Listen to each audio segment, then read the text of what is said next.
Les damos la bienvenida a esta exploración a fondo. Yo estoy lista para que hoy entremos en un terreno filosófico que, la verdad, no admite concesiones. Y yo estoy muy contento de estar aquí. Definitivamente hoy venimos con el martillo en la mano listos para desarmar varias ideas preconcebidas. Exactamente. Vamos a asumir el rol de dos analistas contemporáneos dispuestos a deconstruir la arquitectura misma de lo que consideramos nuestra realidad cotidiana. Así es. Y sobre la mesa tenemos un corpus documental exhaustivo. Textos que conforman la unidad temática 3 sobre subjetividad y prácticas sociales. Son verdaderos pilares del pensamiento crítico. O sea, estamos hablando de Friedrich Nietzsche con extractos de La Gaia Ciencia y sobre verdad y mentir en sentido extramoral. Textos fundamentales. Y por otro lado, Michel Foucault a través de La voluntad de saber, la verdad y las formas jurídicas y el sujeto y el poder. Todo esto tejido con las lecturas críticas y los comentarios académicos de Cristóbal de Lunti y Andrea Vidal. Es un montón de material denso. Es un entramado textual complejo, pero absolutamente insoslayable. Claro. La pertinencia de revisar estas obras radica en que atacan directamente el núcleo de nuestras certezas. Quienes nos escuchan deban prepararse para un sacudón. Totalmente. Quien se acerca a estos textos debe estar dispuesto a abandonar esa comodidad intelectual de pensar que la identidad o la razón y la libertad son categorías absolutas. O inmutables. O inmutables, exacto. Nuestro objetivo en este análisis profundo es mostrar que eso que llamamos verdad o sujeto no cayó del cielo.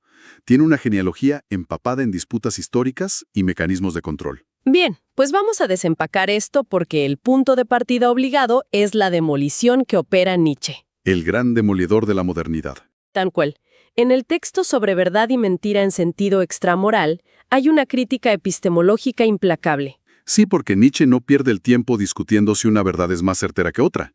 Él ataca la facultad misma de conocer. Plantea que el intelecto, esa razón de la que tanto se enorgullece nuestra época, no es una chispa divina ni un espejo de la naturaleza. Para nada. Es pura y exclusivamente una herramienta de supervivencia evolutiva. Una ficción contingente. Exacto. Desarrollada por una especie de animales astutos que carecen de colmillos o garras. Y Cristóbal de Lunti subraya esto con mucha precisión en sus comentarios. De Lunti señala que la maniobra maestra de Nietzsche es desplazar al ser humano del centro epistemológico del universo. Nos quita la corona, básicamente. Nos la arranca de raíz. La razón opera en el fondo mediante el engaño y la ficción. El lenguaje es un ejército móvil de metáforas. Esa frase es tremenda. Es bellísima y letal. Designamos cosas, creamos convenciones para poder vivir en sociedad y con el paso de los siglos simplemente olvidamos que son metáforas. Empezamos a creer que nuestras palabras capturan la esencia ontológica del mundo real. Y esa es la primera ilusión masiva que debe caer para entender cómo se ha fabricado al sujeto moderno. Y claro, esa caída de las ilusiones nos lleva directamente a uno de los diagnósticos más citados y a menudo vulgarizados de la historia de la filosofía. ¿Te refieres a la Gaia Ciencia? Exactamente. La formulación de Dios ha muerto, en el parágrafo 125. La imagen del hombre loco. Sí, para quienes conocen la obra, no hace falta reiterar toda la imagen del loco con la linterna en el mercado a plena luz del día. Gritando que nosotros lo hemos matado. Lo que realmente importa aquí, y lo que los textos nos exigen analizar, es el peso estructural de esa frase. Claro, porque no es un panfleto del ateísmo del siglo XIX. Definitivamente no.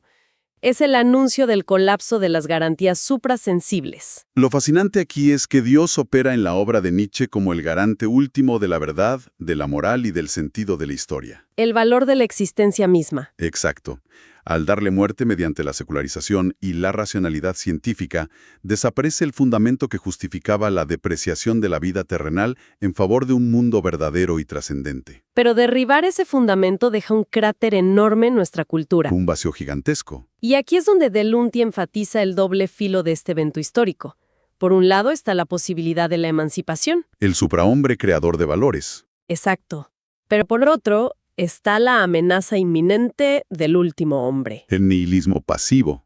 Ese sujeto contemporáneo que cae en el nihilismo, que reemplaza a Dios con sucedáneos como el mercado, la ciencia o una moralidad de rebaño. Buscando únicamente el confort. El confort y la ausencia de dolor, pero sin la voluntad de crear o afirmar la vida de manera potente. Y para entender cómo escapar de esa trampa del último hombre, tenemos que revisar cómo Nietzsche entiende el proceso mismo del conocimiento. Que no es para nada pacífico. Cero pacífico. El conocimiento no puede ser un acto de contemplación serena. Foucault rescata esto brillantemente en La verdad y las formas jurídicas. Donde contrapone la visión de Spinoza con la de Nietzsche, si no me equivoco. Así es. Spinoza decía que para comprender el mundo debíamos abstenernos de reír, de deplorar o de detestar. Las pasiones debían quedar fuera de la ecuación. Totalmente fuera. Nietzsche, por el contrario, sostiene que el conocimiento no es la cancelación de esos instintos, sino su resultado. El conocimiento es la chispa que brota del choque de dos espadas. ¡Qué gran metáfora! Nace del odio, de la voluntad de dominación, del compromiso estratégico entre fuerzas instintivas. Ese concepto de la centella que brota del choque de las espadas es fundamental. Y aquí es donde la cosa se pone realmente interesante. A ver. Porque esto nos permite dar el salto hacia Foucault. Foucault toma esta matriz nietzscheana, este modelo belicoso del conocimiento, y lo convierte en un método de investigación histórica. Una herramienta de análisis concreta. Exacto.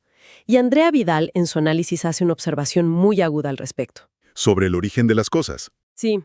Vidal nos recuerda que Foucault rechaza de plano buscar el Ursprung en alemán, es decir, el origen sagrado, inmaculado o evolutivo de las instituciones humanas. Él no busca el origen con O mayúscula. En su lugar, Foucault busca la Erfindung, la invención, Es una distinción metodológica crucial. porque lo cambia todo. Decir que algo es una Erfindung significa que realidades como la prisión, la sexualidad, la locura e incluso el sujeto mismo que conoce fueron fabricadas. Inventadas en momentos históricos precisos. Y a través de mezquindades, cálculos políticos y relaciones de poder que no tienen nada de nobles. O sea, no había un sujeto racional puro esperando en las sombras de la historia a ser liberado por la Ilustración. Para nada.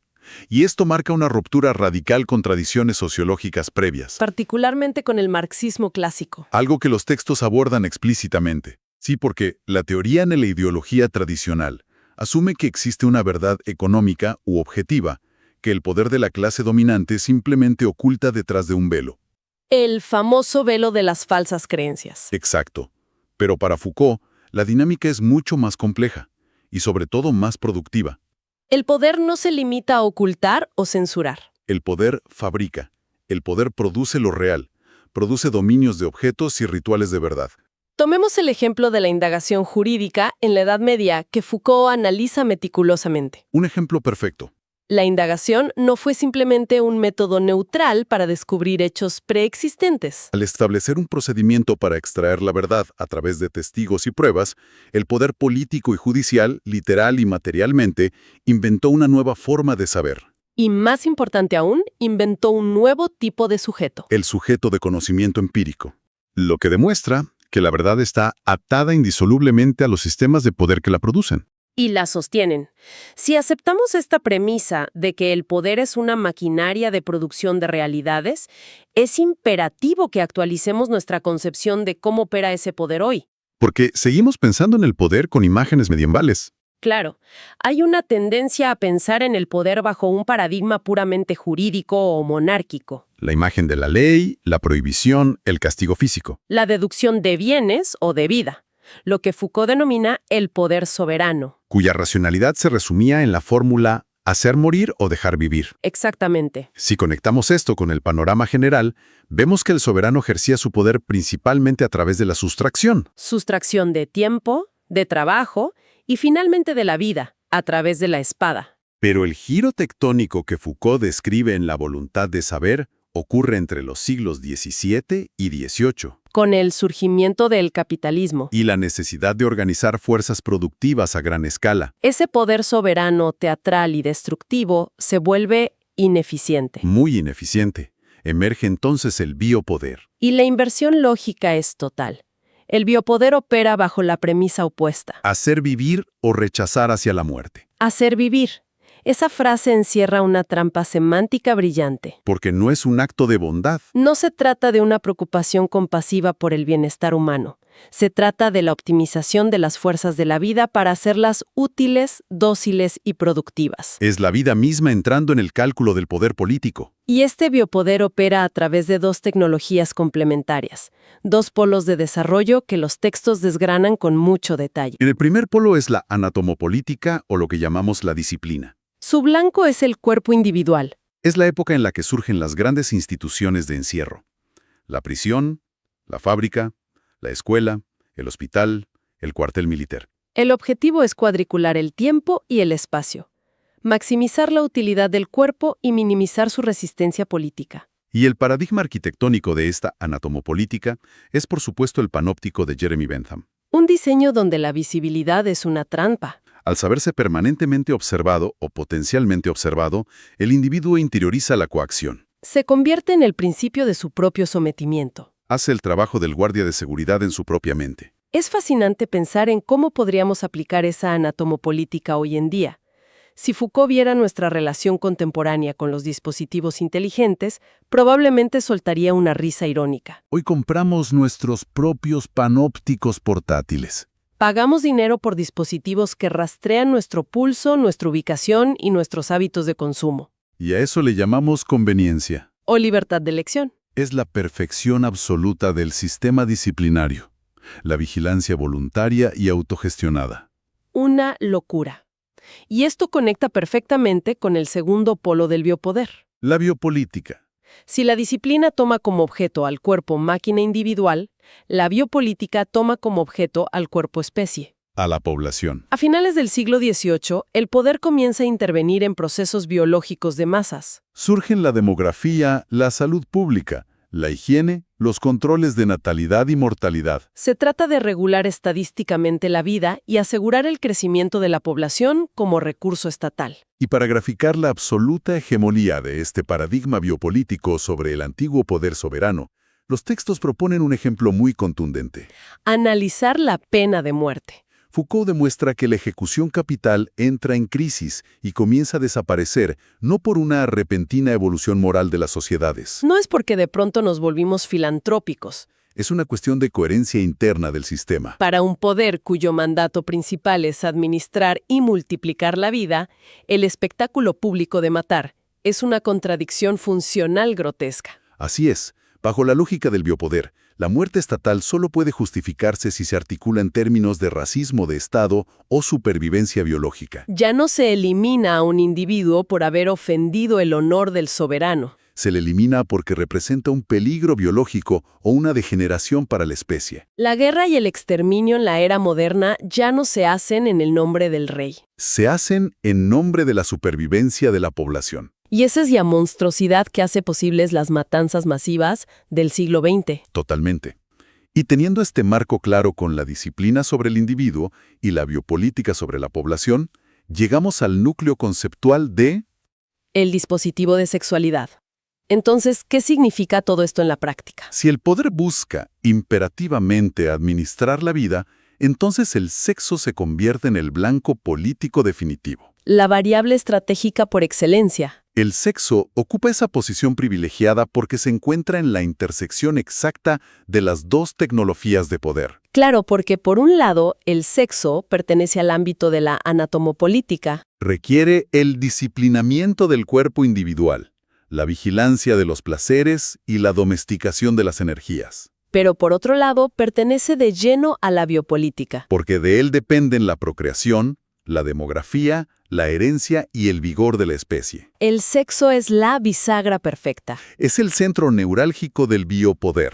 Y aquí es donde Foucault dinamita el sentido común sobre la historia reciente de nuestra cultura. Porque existe esta noción generalizada, casi un mito fundacional de nuestra época. Que asume que la burguesía de la época victoriana reprimió la sexualidad. Que el siglo XIX fue una era de silencio, oscurantista, de tabúes inquebrantables. Y que hoy en día, al hablar abiertamente de sexo, finalmente nos estamos liberando. Esto plantea una pregunta importante y es lo que Andrea Vidal y Foucault denominan la hipótesis represiva. Foucault demuestra con una ironía teórica formidable que ocurrió exactamente lo contrario. No hubo ningún silencio. Lejos de censurar el sexo, el poder burgués provocó una verdadera explosión discursiva sobre él. El dispositivo de sexualidad encendió la obligación de hablar, Obligó a categorizar cada mínima desviación, a crear manuales de pedagogía. tratados de psiquiatría y de medicina. Pasamos de una sociedad basada en una simbólica de la sangre ligada al linaje y a la muerte,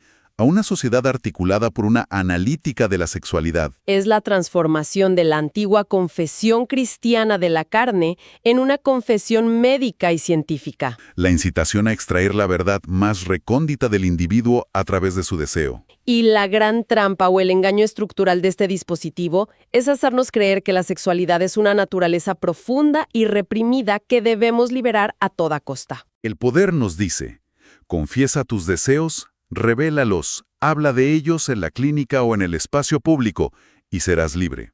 Pero paradójicamente, al verbalizar y fijar esa identidad sexual, nos estamos ofreciendo voluntariamente a la clasificación y administración del biopoder. Esa supuesta liberación es en realidad la victoria más refinada del control. Qué fuerte pensar eso. Y esto nos empuja inexorablemente a la gran conclusión, a la síntesis de la unidad temática 3. Vamos a ello. Si la epistemología nos dice que el conocimiento es una invención nacida del combate, y la historia nos muestra que nuestras instituciones, nuestros cuerpos y hasta nuestros deseos más íntimos son producto de la disciplina y el biopoder, la pregunta que cae de madura es obvia. ¿Qué es exactamente el sujeto moderno? Andrea Vidal, en su abordaje del texto El sujeto y el poder, es categórica al respecto. El sujeto no es un punto de partida libre y soberano como proponía el existencialismo o la fenomenología. No hay una esencia inmutable y pura que anteceda a la intervención del poder. El sujeto es un resultado, un emergente de las prácticas sociales de control. Somos el producto final de un minucioso trabajo de sujeción que lleva siglos operando. De hecho, Foucault explota la ambigüedad etimológica de la palabra sujeto, y es crucial entender esta dualidad. Tiene dos sentidos en este contexto. Sí, ser sujeto significa, en primera instancia, estar sometido al control y la dependencia de otros. Pero en segunda instancia significa estar atado a la propia identidad por la conciencia o el autoconocimiento. El poder moderno es extraordinariamente insidioso porque opera simultáneamente en ambas direcciones. Totaliza a las poblaciones mediante la biopolítica, pero al mismo tiempo es un poder individualizador. Obliga al individuo a buscar la verdad sobre sí mismo. Y al obligarlo a asumirse bajo una categoría, ya sea el delincuente, el paciente, el perverso o el consumidor normal, lo sujeta irremediablemente a su propia identidad. Es como si el Estado moderno hubiera secularizado el antiguo poder pastoral del cristianismo. Ese poder que guiaba al rebaño, pero que al mismo tiempo necesitaba conocer los pecados y el alma de cada oveja en particular. Ante un panorama tan denso y tan herméticamente cerrado por estas estructuras de poder, la interrogante natural que surge es, ¿dónde queda la posibilidad de resistencia? Porque si hasta nuestra identidad más profunda fue implantada por el dispositivo, ¿cómo articulamos la oposición? Esa es la conclusión más desafiante de Foucault y que está fuertemente respaldada por los analistas Foucaultianos. La resistencia política hoy en día no pasa por descubrir lo que somos verdaderamente en nuestro interior, pasa por el rechazo. Consiste en rechazar activamente el tipo de individualidad abstracta y dócil que se nos ha impuesto durante siglos. No se trata de descubrir quiénes somos, sino de negarnos a hacer eso que nos han obligado a hacer. Fomentando nuevas formas de subjetividad, nuevas maneras de relacionarnos, de pensar y de sentir, que escapen a la codificación de las instituciones vigentes. Es un llamado a la desidentificación constante, a no ser el expediente médico, a no ser el perfil de usuario del algoritmo, a rechazar la identidad estática. Y eso requiere un trabajo filosófico y vital enorme. Bien, para recapitular el intenso recorrido conceptual de hoy, hemos usado el martillo filosófico de Nietzsche y Foucault para romper la ilusión de que somos individuos puros e intocables. Vimos que la razón y la verdad son invenciones contingentes ficciones, nacidas del choque de fuerzas y no de una iluminación pacífica. Analizamos cómo el poder evolucionó de un soberano que amenazaba con la espada a un biopoder que gerencia celosamente la vida mediante la disciplina en las instituciones y la biopolítica en las poblaciones. Y finalmente desnudamos cómo el dispositivo de sexualidad nos obligó a confesarnos, fabricando así la misma identidad y subjetividad a la que hoy os aferramos tenazmente. Ha sido un viaje revelador.